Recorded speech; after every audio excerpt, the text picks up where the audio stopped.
राघव नाम के एक स्टूडेंट जो कि दिल्ली के एक कॉलेज में पढ़ते थे। जब उनके कॉलेज का फाइनल ईयर था तो उस दौरान वो अपने दोस्तों के साथ एक आउटिंग का ट्रिप बनाते हैं। बेसिकली ये जो ट्रिप था ये नेपाल का था।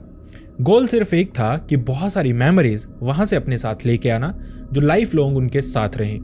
लेकिन वो वहां से मेमोरीज तो लेके आते हैं जो कि अच्छी नहीं होती बल्कि बहुत ही ज़्यादा भयानक होती हैं। कुछ ऐसे एक्सपीरियंसेस उनके साथ होते हैं जो वो अपनी लाइफ लॉन्ग भुला ही नहीं पाते।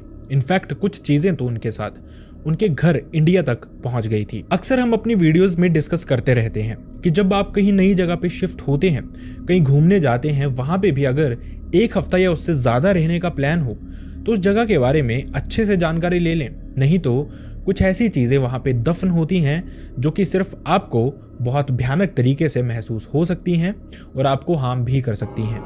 आज का इंसिडेंट इसी तरह का एक एग्जाम्पल आपको देने वाला है, तो चलिए शुरू करते हैं। Hi and welcome back everyone. First of all thank you so much हमारी वीडियोस को इतना प्यार देने के लिए। आपका प्यार इसी तरह से मिलता रहेगा तो वीडियोस भी इसी तरह से आती रहेंगी। बस अपना प्यार इसी तरह से बनाए रखना। वीडियोस अगर पसंद आती हैं तो वीडियोस को लाइक ज़रूर करें, हाइप ज़रूर करें, चैनल को सब्सक्राइब करके बेल आइकन पे प्रेस करके ऑल पे क्लिक ज़रूर करें। साथ ही कमेंट सेक्शन में आप अपने सिटी, स्टेट या फिर कंट्री का नाम ज़रूर बताएं जिससे हमें मोटिवेशन मिलती है कि कहाँ से हमारी ऑडियंस हमें देख रही है। अपना इंसिडेंट किस तरह से शेयर करना है ये जानने के लिए आपको वीडियो के एंड का इंतजार करना पड़ेगा। अब बढ़ते हैं इंसिडेंट की तरफ। आज का इंसिडेंट हमारे साथ शेयर किया दिल्ली के रहने वाले राघव ने। राघव ने बताया ये इंसिडेंट उनके साथ और उनके कुछ दोस्तों के साथ हुआ था 2012 में।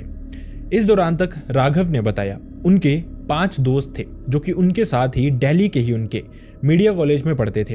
अब वहां पे उनकी लाइफ बहुत अच्छे से जा रही थी। जो उनके 5 दोस्त थे उनका नाम था मेहुल, तान्या, कबीर, अदिति और सना। ये जो 6 दोस्त थे ये ऑलमोस्ट कॉलेज में हमेशा साथ ही रहते थे। इसके अलावा राघव ने ये भी बताया कि इन सब की फैमिली की फाइनेंशियल कंडीशन बहुत अच्छी हुआ करती थी और साथ ही उन्होंने अपने बच्चों को पूरी तरह से फ्रीडम दी थी, जिसके चलते वो इंडिया को एक्सप्लोर कर ही रहे थे। इनफैक्ट इन सब के जो पेरेंट्स थे उनकी भी एक दूसरे से बहुत अच्छे से बनती थी।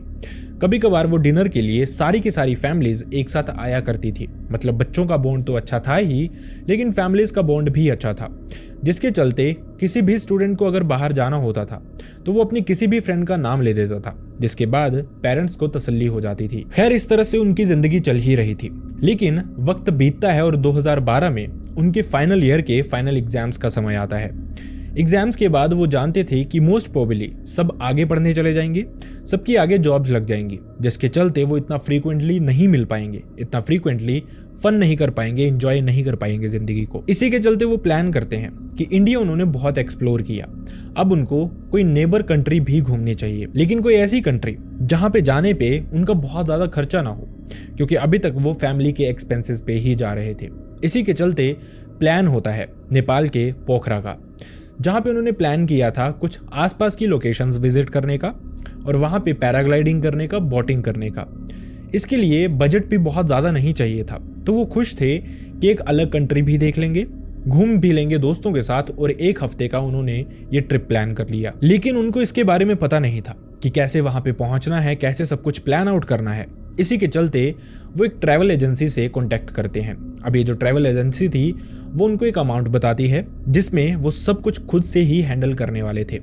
राघव ने बताया उनके लिए और उनके दोस्तों के लिए ये विन विन सिचुएशन थी। खर्चा भी जितना उन्होंने एक्सपेक्ट किया था उससे कम हो रहा था और ईजिली सब कुछ हो भी पा रहा था, क्योंकि ये जो ट्रैवल कंपनी थी वो इंडिया बेस्ड ही थी, लेकिन उनकी ब्रांच नेपाल में भी थी। उन्होंने ही इन सबको हैंडल करना था, उन्होंने ही अपने हिसाब से इनको घुमाना भी था। सब कुछ फाइनलाइज हो जाता है, ये अमाउंट भी पे कर देते हैं, लेकिन वहाँ पे स्टे की बात आती है। अब ये जो ट्रैवल एजेंसी का गाइड था उनका, वो उनको कुछ चीज़ें बताता है। वो स्टे के उनको 2 ऑप्शंस देता है। पहला ऑप्शन था होटल में रहना, जो कि थोड़ा सा एक्सपेंसिव होना था, जहाँ पे उनको बहुत सारी फ्रीडम नहीं होनी थी, होटल के रूल्स के हिसाब से उनको चलना पड़ना था और साथ ही वो बहुत फन भी नहीं कर सकते थे। दूसरा ऑप्शन वो देता है कि एक फैमिली है नेपाल की रहने वाली जो बेसिकली अभी यूएस में रह रहे हैं। उन्हीं का एक पुराना घर है जो कि खाली पड़ा हुआ है। मतलब कि अगर वो वहाँ पे रहना चाहें तो वो इंडिपेंडेंट है, उनको पूरी तरह से फ्रीडम मिलेगी, रहने के लिए सब कुछ जो कुछ भी आपको चाहिए होगा वहाँ पे आपको अवेलेबल मिल जाएगा। घर कहने के लिए उनका पुराना है, लेकिन वहाँ पे सब कुछ नया ही है और आपको बहुत मजा भी आएगा, आपके पैसे भी बचेंगे और आपको बहुत फ्रीडम भी होगी। राघव ने अपने दोस्तों के साथ प्लान किया। सब दोस्त प्लान करते हैं कि वो इस हाउस में रहेंगे, जो कि 1 हफ्ते के लिए वो रेंट करने वाले थे। होटल से कई ज्यादा पैसे उनके बचने वाले थे और सबसे बड़ी बात, उनको फ्रीडम मिलने वाली थी। वो चाहते थे रात को एक साथ बैठना, बातें करना और आसपास घूमना भी। इस घर में ये सब कुछ इजीली होने भी वाला था। इसी के चलते वो अपनी फ्लाइट्स लेते हैं और उसी दिन मतलब सेम डे ही मॉर्निंग में फ्लाइट लेते हैं। कुछ ही समय में वो नेपाल भी पहुंच जाते हैं। अब वहां पे पहुंचने के बाद उन्होंने ये हाउस देखा, उनको बहुत पसंद आया क्योंकि इसकी मेंटेनेंस बहुत अच्छे से हुई थी। पड़ोसी का एक लड़का था जो कि इसको मेंटेन करता था, सुबह शाम सफाई भी करता था और खाना बनाने का काम भी वो करता था। वही लड़का आया था, सुबह ये साफ सफाई कर गया था। लेकिन इस सब के दौरान ये गाइड भी उनके साथ ही आता है। ये घर बहुत बड़ा था, उनके लिए जरूरत से ज्यादा ही बड़ा था। इसी के चलते वो सिर्फ 3 बेडरूम्स खोलते हैं, किचन और वॉशरूम्स का इस्तेमाल करते हैं। इसके अलावा बेसिकली उनका प्लान ये था कि रात को सब दोस्त इकट्ठे बैठेंगे, चिल करेंगे, अपने दिल की फीलिंग्स एक दूसरे से शेयर करेंगे और साथ ही ड्रिंक्स ट्राई करेंगे, वो भी पहली बार जिंदगी में। ऑलमोस्ट उनको रेस्ट करते करते ही शाम हो गई थी, जिसके बाद वो प्लान करते हैं डिनर खुद से बनाना। इसके साथ ही वो कुछ स्नैक्स भी प्रिपेयर करते हैं। लेकिन इस सब के दौरान बाहर से जो लड़का था उससे ही वो ड्रिंक्स भी मंगवा लेते हैं। अब सब कुछ अरेंज हो गया था घर के अंदर ही। ठंड का ये मौसम था, अंदर ही उन्होंने आग भी जलाई थी। वहां पे बैठ के सब बातें कर रहे थे। सारा का सारा जो टाइम था जैसा उन्होंने एक्सपेक्ट किया था उसी तरह से जा भी रहा था।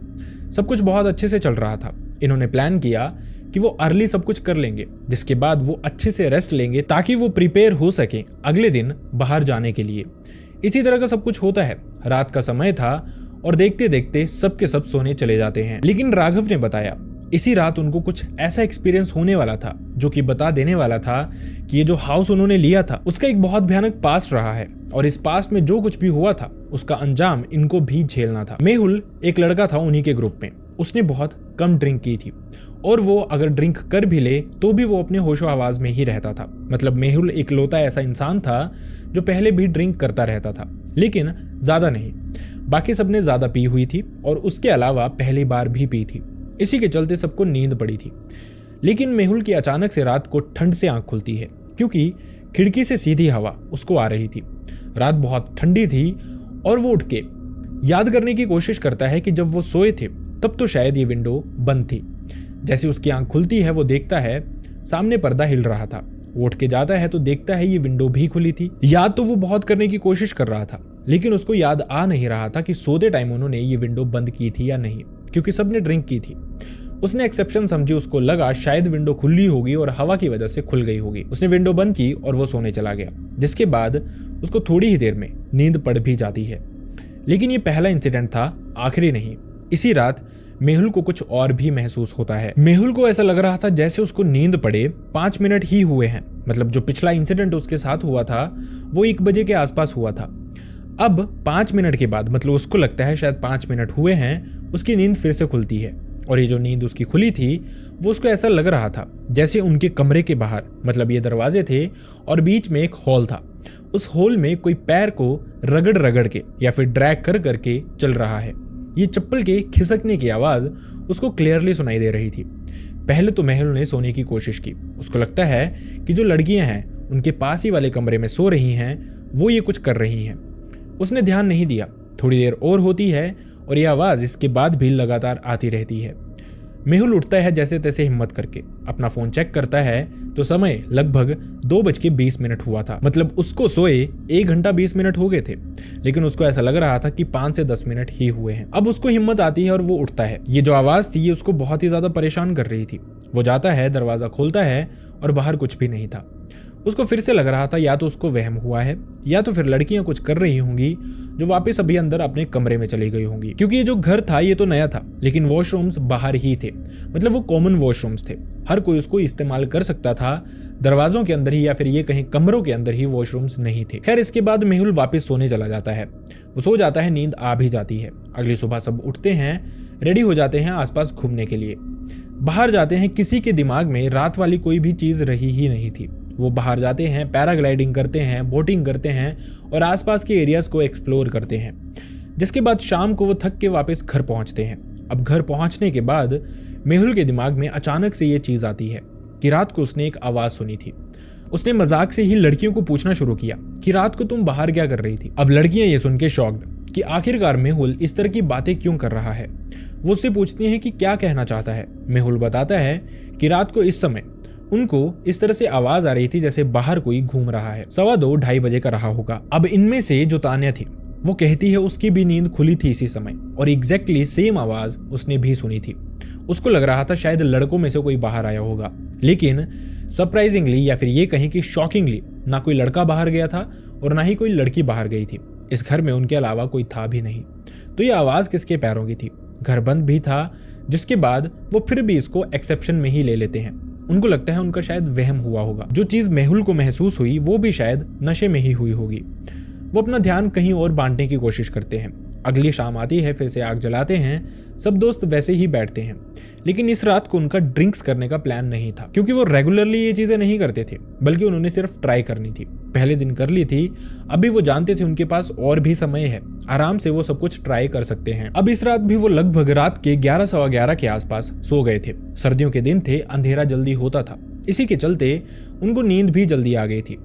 लेकिन अचानक से रात के लगभग 11:15 बजे जो तान्या थी उसने एक डोर नॉकिंग की आवाज सुनी। ये जो आवाज थी बहुत क्लियर थी, बहुत प्रोमिनेंट थी। अब वो समझ नहीं पा रही थी कि उसका फिर से वहम है या फिर कोई सच्चाई है। उसको लग रहा था लड़के शायद उनसे मजाक कर रहे हैं, जैसा पिछली रात हुआ था, शायद इस रात वो सच में करने की कोशिश कर रहे हैं। इसी के चलते तान्या अदिति को उठाती है और उसको कहती है कि क्या तूने डोर नॉक होने की आवाज सुनी? अदिति थोड़ी देर बैठती है, लेकिन उसके बाद कोई भी आवाज नहीं आती। तान्या को भी लगता है शायद उसको वहम हुआ होगा, या फिर लड़कों ने एक बारी जो करना था वो किया डराने के लिए, और उसके बाद वो वापस अपने कमरे में चले गए होंगे। इसी के चलते तान्या भी बाहर नहीं जाती है, क्योंकि उसको लगता है लड़के डराना चाहते थे और अगर वो बाहर जाएगी तो उसका बेवकूफ बन जाएगा। इसी के चलते वो अपने कमरे के अंदर ही रहती है। फॉर्चुनेटली इस रात इसके बाद उनके साथ कुछ भी नहीं हुआ था। शायद उन्होंने ड्रिंक भी नहीं की हुई थी, जिसकी वजह से शायद उनको जो पिछली रात वहम हुए थे वो भी नहीं हुए। खैर, इसके बाद अगली सुबह होती है। अब अगली सुबह फिर से कुछ और अजीब होता है। राघव ने बताया वो लड़कियों का मजाक बनाता है। वो कहता है कि तुम होशियार तो बहुत बनी थी, लेकिन हमारा बेवकूफ बना नहीं पाई। अब आगे से तान्या कहती है कि आखिरकार वो कहना क्या चाहता है। राघव आगे से कहता है कि तुम ही थी ना जो रात को दरवाजा नॉक कर रही थी। अब ये सुनते ही तान्या और अदिति की हालत खराब हो जाती है। वो दोनों उठी थी। अदिति की स्पेसिफिकली हालत खराब होती है, क्योंकि तान्या ने उसको बताया था लेकिन उसने विश्वास नहीं किया, और जो दरवाजा नॉक होने की आवाज थी वो 3 बार नॉक हुआ था, टक टक टक। यही फ्लो तान्या बताती है और यही फ्लो दूसरी तरफ से राघव भी बताता है, लेकिन दोनों में से किसी ने भी एक दूसरे का दरवाजा नॉक नहीं किया था। तो आखिरकार ये हो क्या रहा था? अब उनको कहीं ना कहीं इन चीजों में रियलिटी लग रही थी। उनको लग रहा था इसमें कोई तो सच्चाई जरूर है। खैर, अगले दिन सुबह सुबह ये जो केयर टेकर था पास ही में रहने वाला, वो आता है। राघव समझ गया था कि कुछ तो है इस घर में गड़बड़, जिसके बारे में शायद ये जानता होगा, क्योंकि ये रेगुलरली यहाँ पे आता रहता है। राघव और मेहुल इससे पूछना शुरू करते हैं कि आखिरकार मैटर है क्या। उनको इस घर से अजीब सी आवाजें आती हैं। पहले उनको चप्पल ड्रैग करने की आवाज आ रही थी, अगले दिन उनको दरवाजा नॉक करने की आवाज आ रही थी। कहीं यहाँ पे कोई भूत प्रेत तो नहीं है। सामने ये जो लड़का आया था ये कहता है कि साहब इस घर में एक बिल्ली घूमती रहती है, जो कि इसी घर के अंदर ही रहती है। कुछ ऐसे दरवाजे जो उन्होंने खोले नहीं थे। राघव और मेहुल को भी लगता है कि शायद उन कमरों में ये बिल्ली रहती होगी। उसने बताया कि ये बिल्ली इसी तरह से घूमती है, कभी कभार दरवाजा स्क्रैच करती है, हाथ मारती है। हो सकता है उस वजह से आपको आवाज सुनाई दी हो। लेकिन बिल्ली का जो पाव होता है वो बहुत ही ज्यादा लाइट होता है, बहुत ही ज्यादा पफी होता है। उससे नोक की आवाज टक टक टक इस तरह की आवाज आना पॉसिबल ही नहीं था। लेकिन फिर भी यहाँ पे राघव और मेहुल ने एक्सेप्शन समझ ली थी, क्योंकि उन्होंने देखा ये लड़का भी रेगुलरली आता है। अगर ये घर हॉन्टेड होता तो यहाँ पे ये लड़का भी क्यों आता। लेकिन राघव ने बताया इसके बाद चीजें और भी बढ़नी शुरू हुई थी। कभी कभार उनको रात को सोए सोए ऐसा लगता था जैसे जो उनके टैप्स थे वो अपने आप ऑन हो जाते थे। ऐसा लगता था जो उनके वॉशरूम्स के अंदर सिंक है उसको कोई बजाता रहता है। ये टन टन इस तरह की आवाज उनको अक्सर आती रहती थी। उनको लगता था बिल्ली होगी, पर जब वो बाहर जाके देखते थे तो उनको कुछ भी दिखाई नहीं देता था, ना बिल्ली के भागने का साइन, और मोस्टली ये जो वॉशरूम का दरवाजा होता था ये बंद ही रहता था। एक अजीब सा एटमॉस्फेयर उनको महसूस होना शुरू हो गया था। जब वो आए थे इस घर में उसके बाद से धीरे धीरे जो चीजें थी वो बदलनी शुरू हुई थी। वो सब के सब बहुत ही ज़्यादा नेगेटिव सा फील करना शुरू कर चुके थे। ऐसा माना जाता है कि कुछ लोगों की वाइब होती है जिनको समझ आ जाता है अगर एटमॉस्फेयर किसी जगह का नेगेटिव हो, किसी जगह का ऑरा अगर नेगेटिव हो, वहाँ पे अगर कुछ नेगेटिव चीज़ों का वास हो तो लोग समझ जाते हैं। राघव ने बताया उनके ग्रुप में भी 2 से 3 लोग ऐसे थे जिनको ये ऑरा क्लियरली समझ आ रहा था और वो जानते थे जो भी इस केयर टेकर ने बताया है उसमें कुछ तो राज ज़रूर है, क्योंकि एक इंसान के बताने का तरीका भी होता है। अगर इंसान सच बोल रहा हो तो वो बहुत ही ज़्यादा कॉन्फिडेंट होता है, उसकी ज़ुबान लड़खड़ाती नहीं है, वो क्लियर शब्दों में कहता है। लेकिन ये लड़का ऐसा लग रहा था जैसे सोच सोच के चीज़ें कह रहा हो। इनफैक्ट उन्होंने उसको कहा भी कि बिल्ली कौन से कमरे में रहती है, तो उस लड़के ने बात यह कह के टाल दी कि वो यहाँ वहाँ भागती रहती है, घर इतना बड़ा है अब कहाँ ढूंढने लगेंगे। लेकिन जो उनकी ट्रिप की चौथी रात थी उसमें उन्होंने कुछ बहुत भयानक फील किया। ये सब के सब जो थे उन्होंने प्लान किया कि वो एक ही कमरे में गद्दे लगाएंगे और एक साथ ही सोए रहेंगे। कुछ बेड पे सो जाएंगे, लड़कियां स्पेसिफिकली बेड पे सो जाएंगी और जो लड़के हैं वो फ्लोर पे गद्दे लगा के सो जाएंगे। इसी तरह से वो रात को बातें करते करते पता भी नहीं चलता उनको कि उनको नींद कब आ जाती है। और फिर उसी तरह से होता है, ये चप्पल ड्रैग करने की आवाज़ उनको बाहर से आनी शुरू होती है। अब सब जानते थे कि कोई शरारत नहीं कर रहा है। मेन दरवाज़ा उन्होंने लॉक किया था। 6 के 6 लोग एक ही कमरे में सो रहे थे। कैसे पॉसिबल था कि कोई बाहर चल रहा हो? ये सब कुछ हो ही रहा था कि इतने में ही मेहुल और राघव उठते हैं, दरवाज़ा खोलते हैं और बाहर देखने की कोशिश करते हैं, लेकिन कुछ भी नहीं था। ना कोई बिल्ली थी, ना कोई इंसान था। लेकिन जो औरत था बाहर का वो बहुत ही ज़्यादा नेगेटिव था। इतने में ही जो लड़कियां थी अंदर, उनमें से अदिति बहुत ज़ोर से चीखती है। चीखने का रीज़न क्या था किसी को समझ ही नहीं आया, लेकिन वो चीखते ही बेहोश हो गई। बहुत मुश्किल से उसको होश में लाया गया। जब पूछा गया तो उसको कुछ याद ही नहीं था।